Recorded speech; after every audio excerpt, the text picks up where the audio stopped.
Ketua Umum PSSI Erick Thohir mengapresiasi penampilan timnas sepak bola U24 yang berhasil meraih kemenangan pertama di Asian Games 2023. Erick dalam akun Instagramnya menyebut kemenangan tadi malam sebagai awal yang bagus bagi penampilan timnas di Asian Games kali ini.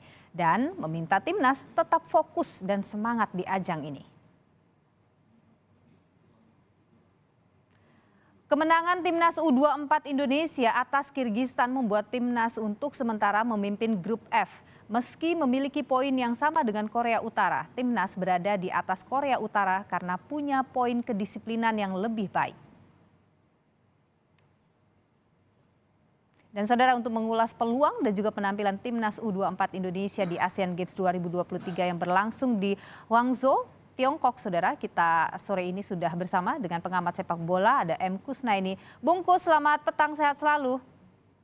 Selamat petang, Nilu, sehat-sehat selalu. Ya, jadi Bung Kus, kalau melihat penampilan timnas U24 tadi malam, yang awalnya ini kan sempat diragukan, khususnya untuk lini depan. Bagaimana Anda melihat, Bung? Iya, ini agak bisa dibilang penyakit lama timnas ya, di berbagai kelompok umur, bahkan tim senior. Kalau pertandingan pertama itu selalu mainnya kurang tenang, udah kehilangan bola, seperti kurang nyaman mainnya gitu ya. Dan itu terjadi di babak pertama. Lini tengah kita kurang berani pegang bola, kurang berani memainkan bola, sehingga ketika pegang bola maunya buru-buru dilepas ke depan. Itu yang membuat serangan-serangan kita jadi banyak mudah dipatahkan oleh para pemain lawan ya. Ditambah lagi dalam pertandingan pertama kita memang Titan Agung tidak bermain sesuai dengan harapannya. Sepertinya masih agak kurang bisa memainkan peran sebagai seorang target man.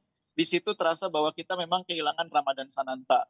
Untungnya di babak kedua, Coach Indra saya pikir melakukan perubahan strategi yang baik dengan menarik keluar Titan Agung dan memainkan Egy sebagai false nine atau sebagai striker palsu ya. Dan strategi tersebut terbukti mampu memecahkan strategi middle block yang diterapkan oleh para pemain Kirgistan. Jadi middle block yang sangat efektif di babak pertama, di babak kedua menjadi tidak terlalu efektif. Karena pemain kita dengan memainkan Egy justru banyak melakukan serangan balik dan memulainya dari sayap. Tidak ada lagi pemain yang dituju di tengah karena Egy bergerak cukup dinamis ke kiri ke kanan membuka ruang, dan itu yang membuat pertahanan Kirgistan akhirnya kecolongan oleh gol yang dibuat oleh Ramai Rumakik. Nah, sesudah mereka kecolongan satu gol itu, Kirgistan seperti halnya kita, pemainnya banyak yang kurang berpengalaman, tidak tahu bagaimana cara keluar dari kesulitan. Disitulah kemudian Hugo Samir memanfaatkan situasi untuk mencetak gol kedua yang bisa dibilang kill the game. Oke, tapi Bung Kus, kalau Anda melihat performa dari Ramai Rumakik dan juga Hugo Samir, bagaimana Anda melihat mereka di posisi lini depan ini? Ya, dalam strategi permainan 4-3-3 yang dikembangkan oleh Indra Safri, pemain sayap itu kunci. Karena serangan-serangan kita selalu bertumpu kepada permainan sayap. Nah, di babak pertama, Egy Maulana yang main di sayap kanan maupun Ramai Rumakik di sayap kiri agak kurang mampu berkembang karena strategi middle block dari para pemain Kirgistan mampu membuat bola dari pemain tengah kita tidak bisa mengalir sampai ke sayap. Bola diputus terus oleh mereka. Dan itu yang membuat Egy tidak efektif. Begitu juga dengan Ramai Rumakik di babak pertama tidak efektif.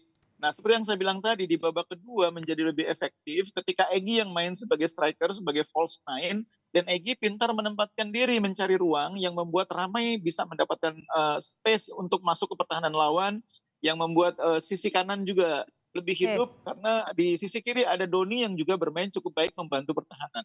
Oke, jadi kalau Anda melihat ini jadi hal yang bagus ataukah kemudian banyak hal yang harus diperbaiki untuk bisa mendapat peluang menang begitu, lolos dari grup F? Masih banyak yang harus diperbaiki. Nomor satu adalah bagaimana kita mendapatkan pemain yang tepat untuk bermain di posisi nomor 9. Sekarang Titan belum? Agung di pertandingan pertama Titan Agung bermain belum sesuai harapan ya, masih demam panggung. Di babak kedua Egy pun sebagai pemain nomor 9 menjadi tidak efektif ya, karena seperti yang saya bilang dia bukan karakter nomor 9, dia nomor 10 atau bahkan nomor 7.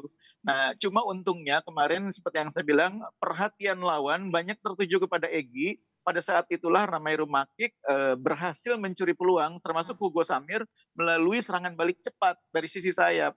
Nah, ini yang harus terus diperbaiki oleh Coach Indra, bagaimana strategi 4-3-3 ini bisa berhasil kalau kita punya striker yang kuat pegang bola, menjadi pemantul bola. Serangan dari sayap itu kalau dalam strategi 4-3-3-nya Coach Indra akan diakhiri dengan sebuah cutback ke dalam kotak penalti. Di situ dibutuhkan striker yang kuat. Oke, Bungkus, bagaimana Anda melihat peluang timnas lawan Taiwan dan juga Korea Utara? Saya pikir, China Taipei meskipun sudah melakukan perubahan, pemain ya, berbeda dengan pemain U23 yang sebelumnya sempat dibantai oleh timnas U23 kita, materinya tidak terlalu banyak berubah ya, masih mengandalkan Oke. pemain-pemain dari kampus ya, dari NTUS maupun dari kampus yang lain ya, termasuk dari klub-klub lokal seperti Hang Yuen, Futuro. Jadi, materinya kalau saya lihat di pertandingan pertama menghadapi menghadapi Korea Utara, itu tidak terlalu bagus juga. Harusnya sih secara teori kita bisa mengalahkan China Taipei di pertandingan kedua nanti. Oke, baik Bung. Bahkan menurut saya menghadapi Korea Utara pun pemain kita punya kemampuan. Mhm. Ya, Bungkus. Baik. Bungkus Naini, pengamat sepak bola.